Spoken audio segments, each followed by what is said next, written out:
Good evening. Tonight we're reading Alice's Adventures in Wonderland by Lewis Carroll. Chapter 12. Alice's Evidence. "Here," cried Alice, quite forgetting in the flurry of the moment how large she had grown in the last few minutes, and she jumped up in such a hurry that she tipped over the jury box with the edge of her skirt, upsetting all the jurymen on the heads of the crowd below, and there they lay sprawling about, reminding her very much of a globe of goldfish she had accidentally upset the week before.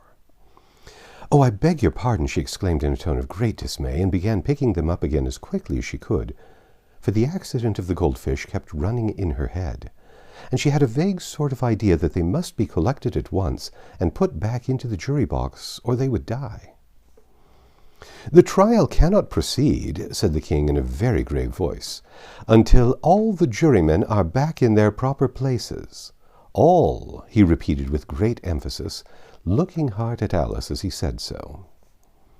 Alice looked at the jury box and saw that in her haste she had put the lizard in head downwards, and the poor little thing was waving its tail about in a melancholy way, being quite unable to move.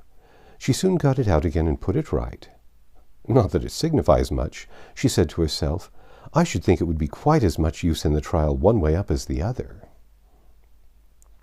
As soon as the jury had a little recovered from the shock of being upset, and their slates and pencils had been found and handed back to them, they set to work very diligently to write out a history of the accident, all except the lizard, who seemed too much overcome to do anything but sit with its mouth open, gazing up into the roof of the court.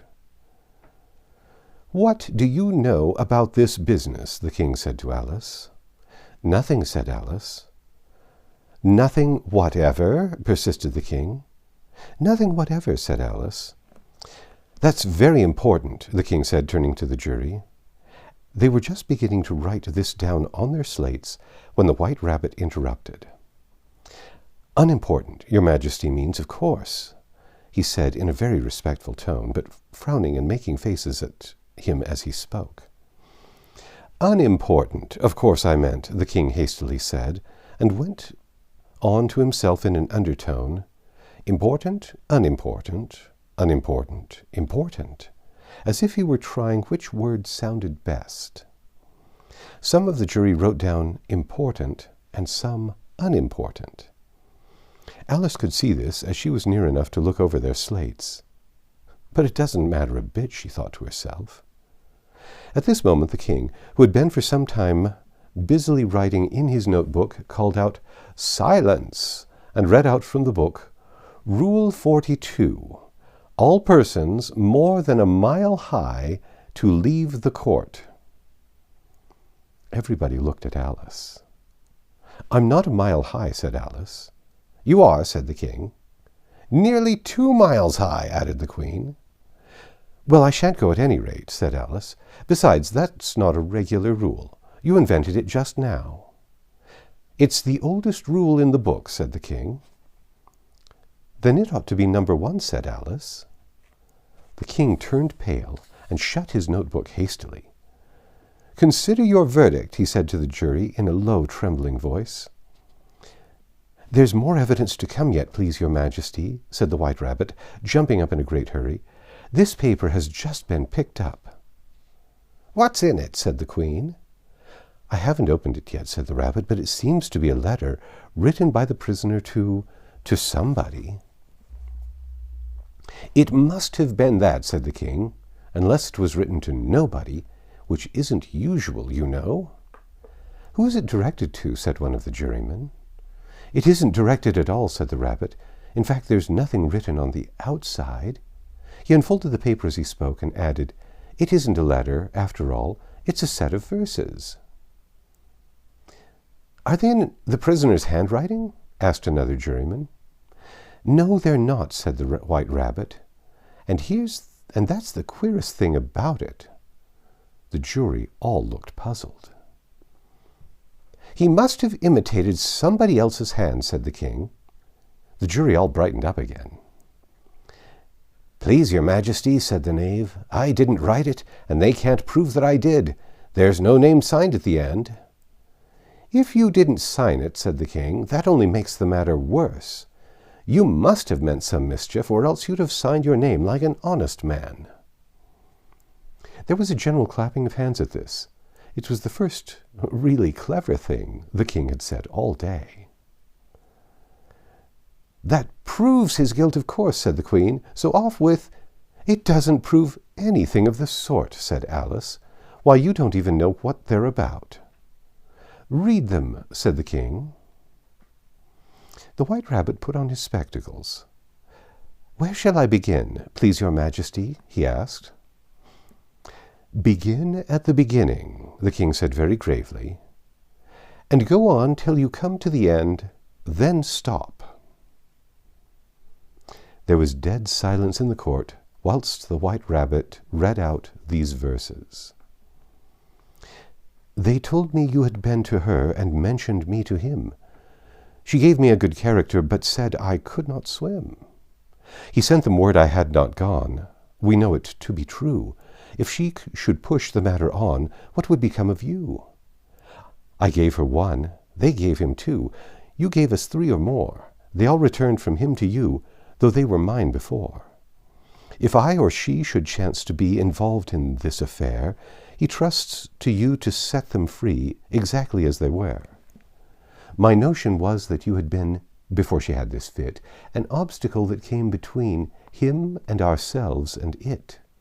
Don't let him know she liked them best, for this must ever be a secret, kept from all the rest, between yourself and me." "That's the most important piece of evidence we've heard yet," said the king, rubbing his hands. "So now let the jury—" "If anyone of them can explain it," said Alice. She had grown so large in the last few minutes that she wasn't a bit afraid of interrupting him. "I'll give him 6 pence. I don't believe there's an atom of meaning in it."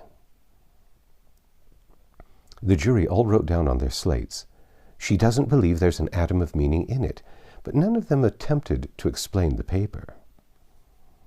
"If there's no meaning in it," said the king, "that saves a world of trouble, you know, as we needn't try to find any.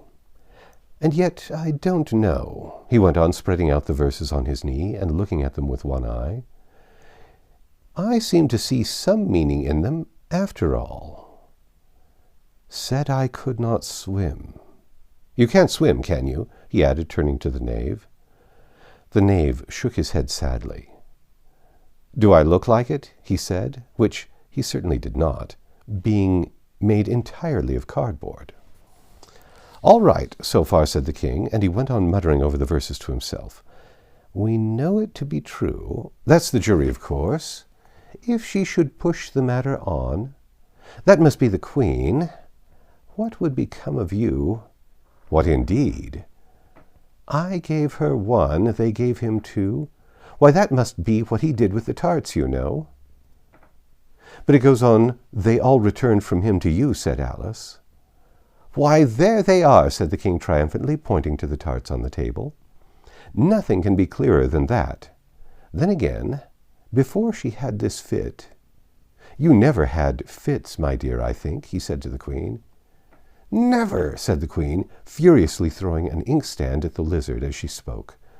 The unfortunate little Bill had left off writing on his slate with one finger, as he found it made no mark, but he now hastily began again, using the ink that was trickling down his face, as long as it lasted. "Then the words don't fit you," said the king, looking round the court with a smile. There was dead silence. "It's a pun," the king added in an angry tone, and everybody laughed. "Let the jury consider their verdict," the king said, for about the 20th time that day. "No, no," said the queen. "Sentence first, verdict afterwards." "Stuff and nonsense," said Alice loudly. "The idea of having the sentence first." "Hold your tongue," said the queen, turning purple. "I won't," said Alice. "Off with her head," the queen shouted at the top of her voice. Nobody moved. "Who cares for you?" said Alice. She had grown to her full size by this time. "You're nothing but a pack of cards." At this, the whole pack rose up into the air and came flying down upon her. She gave a little scream, half of fright and half of anger, and tried to beat them off, and found herself lying on the bank with her head in the lap of her sister, who was gently brushing away some dead leaves that had fluttered down from the tree upon her face. "Wake up, Alice, dear," said her sister. "Why, what a long sleep you've had."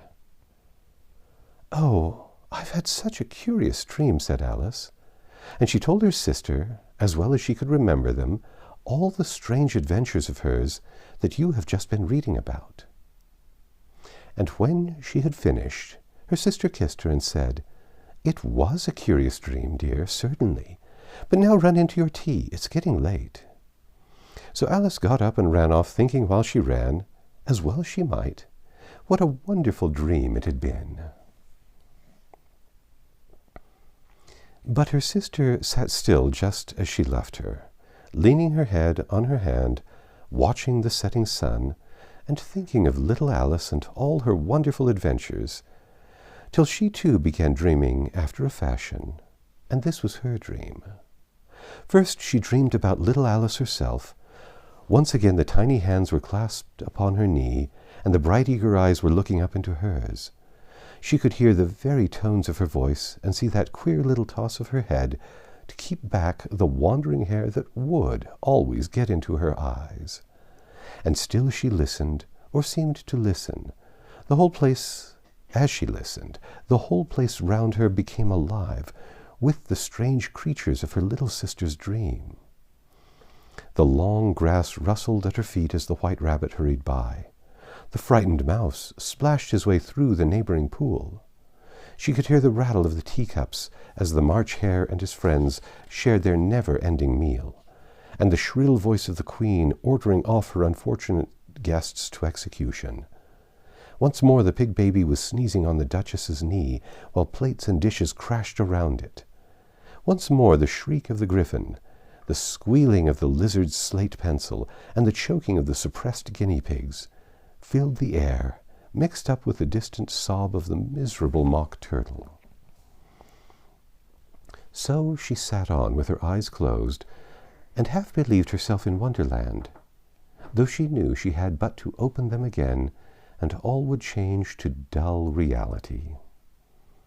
The grass would be only rustling in the wind, and the pool rippling to the waves of the reeds. The rattling teacups would change to the tinkling sheep bells, and the Queen's shrill cries to the voice of the shepherd boy, and the sneezing of the baby, the shriek of the griffin, and all the other queer noises would change, she knew, to the confused clamor of the busy farmyard, while the lowing of the cattle in the distance would take the place of the mock turtle's heavy sobs. Lastly, she pictured to herself how this same little sister of hers would, in the aftertime, be herself a grown woman, and how she would keep, through all her riper years, the simple and loving heart of her childhood, and how she would gather about her other little children and make their eyes bright and eager with many a strange tale, perhaps even with the dream of Wonderland of long ago, and how she would feel with all their simple sorrows, and find a pleasure in all their simple joys, remembering her own child life and the happy summer days. That's the end of Alice in Wonderland. Come back tomorrow and we'll read another book.